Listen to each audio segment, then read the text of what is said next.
Hello everyone, আজকে আমি তোমাদের সাথে পিঙ্ক সস পাস্তার রেসিপি শেয়ার করব।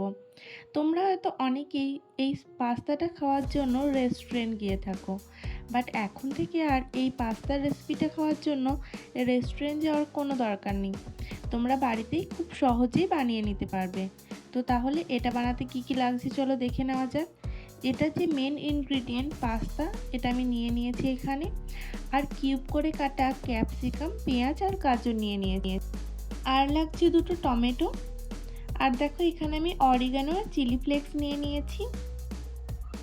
আর এখানে লাগছে আমার টমেটো কেচাপ, রসুন কুচি, লবণ, আর এখানে আমি 2 চামচ মতো ময়দা নিয়েছি। এবার আমি একটা পাত্রের মধ্যে বেশ কিছুটা জল বসিয়ে দিয়েছি গরম হতে।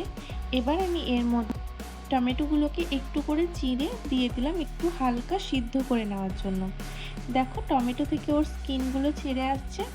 এবার আমি টমেটোটাকে নামিয়ে মিক্সিতে পেস্ট করে নেব। তো তুলে একটু ঠান্ডা জল দিয়ে ধুয়ে ওই টমেটোর ওপরে যে খোসাটা হয় ওটা ছাড়িয়ে মিক্সিতে পেস্ট করে নেবে। এবার আমি জলের মধ্যে একটু লবণ আর একটু সাদা তেল দিয়ে হালকা একটু গরম হয়ে এলেই আমি এর মধ্যে পাস্তাগুলোকে দিয়ে সিদ্ধ করে নেব। 80% সিদ্ধ করতে হবে আমার পাস্তাটা। পাস্তা সিদ্ধর সময় একদমই বেশি তেল ইউজ করবে না, তাহলে পাস্তার সাথে সসের যে একটা কোটিং হয় সেটা ভালো মাখো মাখো হয় না, তো তার ফলে অতটা টেস্টিও লাগে না খেতে। দেখো পাস্তা আমার একদম সিদ্ধ হয়ে গেছে। এবার আমি একটা অন্য প্যান নিয়েছি। প্যানের মধ্যে বেশ কিছুটা তেল দিয়ে দিলাম।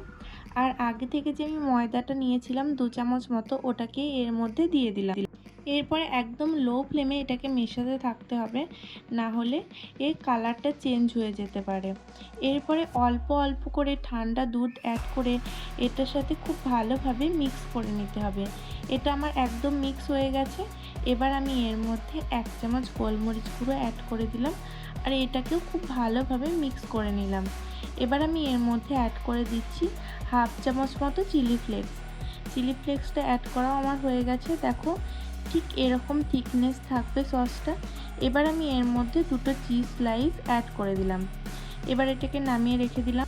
এবার একটা অন্য প্যানের মধ্যে একটু তেল দিয়ে তার মধ্যে রসুনগুলোকে দিয়ে হালকা একটু ভাজা ভাজা করে নিলাম।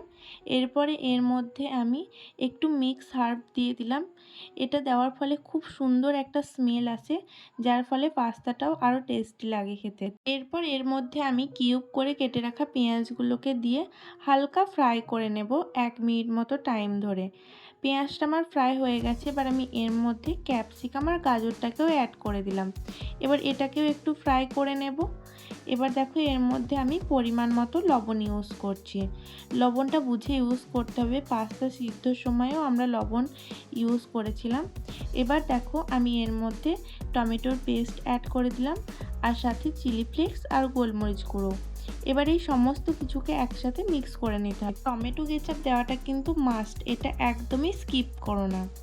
এরপরে আমি আগে থেকে যে হোয়াইট সসটা বানিয়ে রেখেছিলাম এটাকে আমি এর মধ্যে অ্যাড করে মিক্স করে নিলাম। মিক্স করার সময় তোমরা কিন্তু একদম লো ফ্লেম রাখবে। এরপরে সিদ্ধ করে রাখা পাস্তাগুলোকে অ্যাড করে এটাও মিক্স করে নিলাম। এই পুরো মিক্সিংয়ের প্রসেসটা তোমরা লো ফ্লেমে করবে। তো ভিডিওটা তোমাদের কেমন লাগলো অবশ্যই কমেন্টে জানিও। আর ভালো লাগলে লাইক কমেন্ট শেয়ার করতে একদমই ভুলো না। আর রেসিপিটা বাড়িতে ট্রাই করলে সেটাও আমাকে কমেন্টে জানিও। বাই।